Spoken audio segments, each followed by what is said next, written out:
Hey guys, welcome back to my YouTube channel.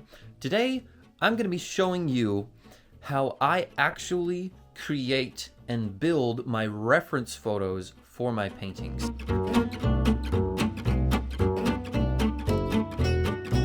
And what I mean by that is when I decide that I want to do a painting, I don't go to my canvas right here and just start sketching and hope something comes to mind and I decide that I can create something out of thin air. When I decide I want to do a painting, what I'll do, most of the time I will get inspired or I will have an idea for a painting because I've seen something. Now there's a couple different ways that you can create subject matter for a painting. Now the first thing you can do is you can go to the internet and you can grab a picture of a mountain range, if that's what you're wanting to do, off of the internet, and you can basically paint that image exactly like it is, and you can just convert it into a painting.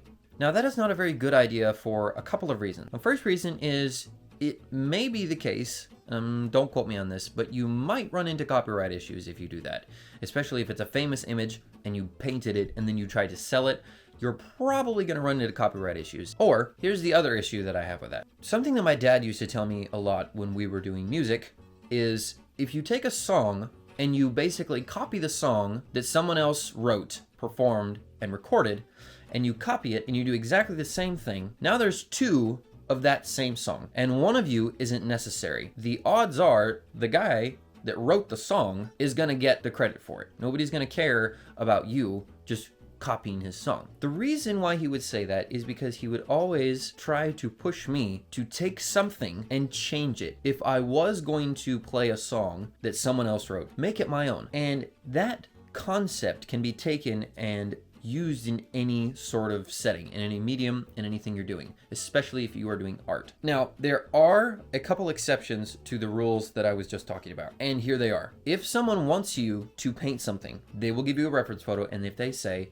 this is how I want it. In that scenario, you are doing a commission for someone else, and therefore you are trying to please your customer. They get to make all the rules. And if you want to have a happy customer, I would suggest doing what they want to the best of your ability. That's just a tip. Now, what I'm going to do today is I'm going to show you the way that I build my reference photo. And I will actually go to the internet and grab some pictures and use them as my reference photo. But there's one key difference. You can use pieces and parts of an image to build your own. And that's what we're going to be doing today. Today, I'm going to give you a couple different styles and techniques of how you can build it. Now, the first thing we're gonna do is we're gonna build the image in Photoshop. If you've never used Photoshop, then you can probably just fast forward this to the next technique that I'm gonna do, because that's gonna be something that most people will be able to do.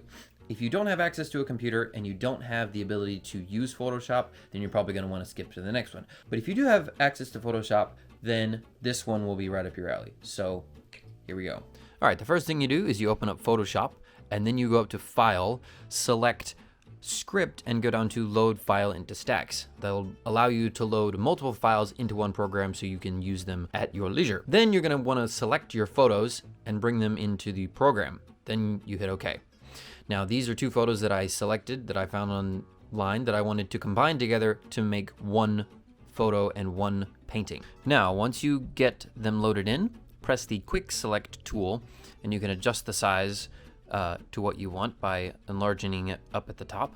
And then you click around the area that you want to select, and it will automatically draw a little gray and black line around your subject. Now, it is a little squirrely, and it will select random things and will select outside, as you can see here, of where you want it.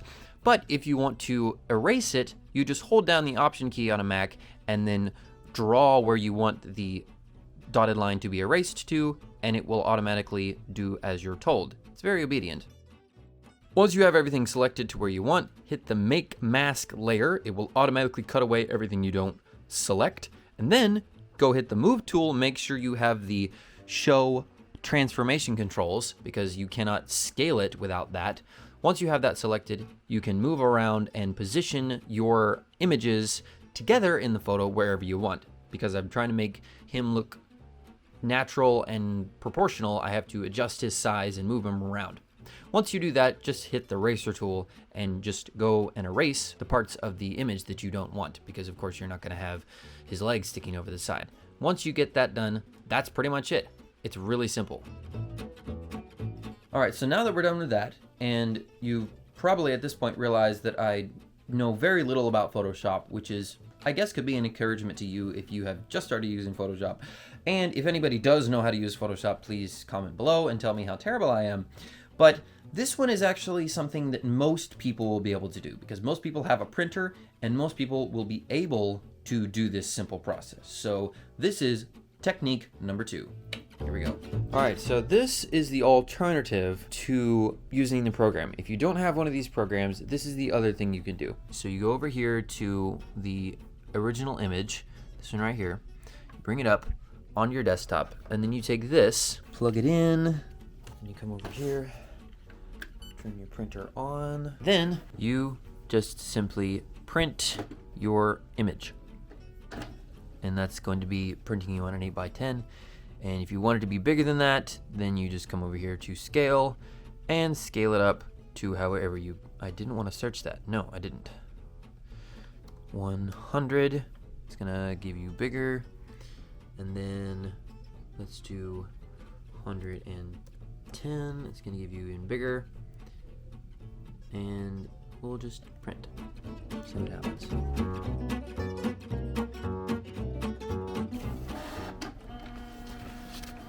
Now, it depends on what size you want, but like I just printed it a little bit bigger than what it was so that you could see it a little bit better.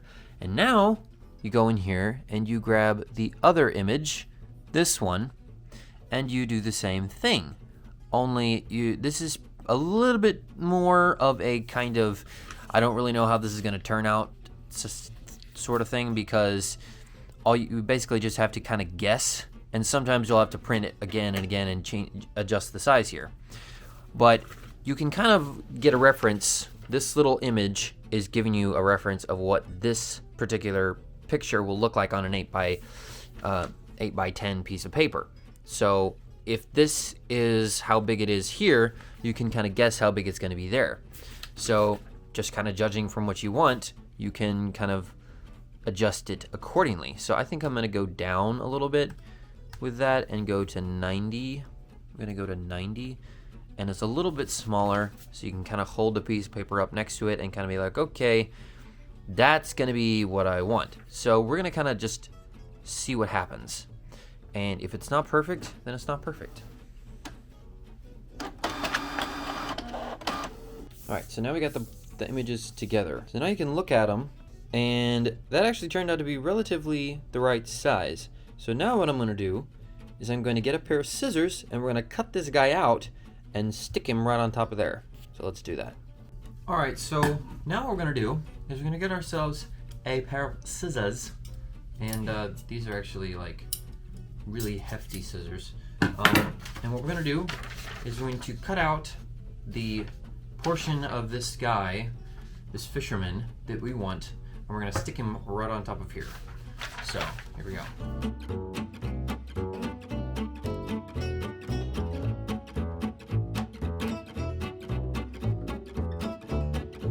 So now that we've got him cut out, pretty much, what we're gonna do is we're just going to, just like we did in the Photoshop program, is we're gonna kind of put him where we want. So I'm just gonna use a green pencil because that's the only one I have.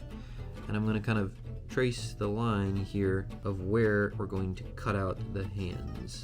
So let's wipe those off. And there you go. And what we can do is once we've got it to this point, we can grab ourselves some tape, just tape him right where we want him to sit.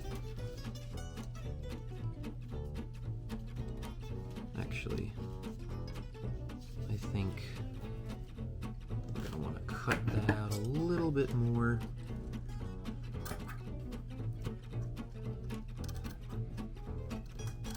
Just to fit it in there a little bit more nice. Now, the one thing to remember is that you're literally just building your subject matter with this. You can, once you get the painting finished, or once you get it sketched onto the painting, you can correct and shift and change anything about it that you want. Alright, that may look a little terrible because all the tape's sitting on top of it, but that's basically what you can do with the printing technique where you can use your printer. Now, once you get it to this stage, you don't want to deal with a bunch of tape on top of it. You can just take it and put it right back in the printer and scan it or copy it, and it will copy it back onto one piece of paper, just like so. Just printed this off. Now, if you can look a little closer, you can kind of see a little bit of where the tape was, but it is really actually pretty good. So once you get it to this point, you can do a couple different things. You can do my pin cushion technique, where you literally just poke a bunch of holes in it, or you can just tape it up there and kind of use it as a guide and kind of free sketch all this in. Depends on how good you are. Or what you can do is you can put this in a projector and project it onto your canvas, especially if you're doing a large canvas, and you can trace it out that way. Those are a couple different techniques you can use to transfer your image from your paper, your reference photo, onto your canvas so you can start working.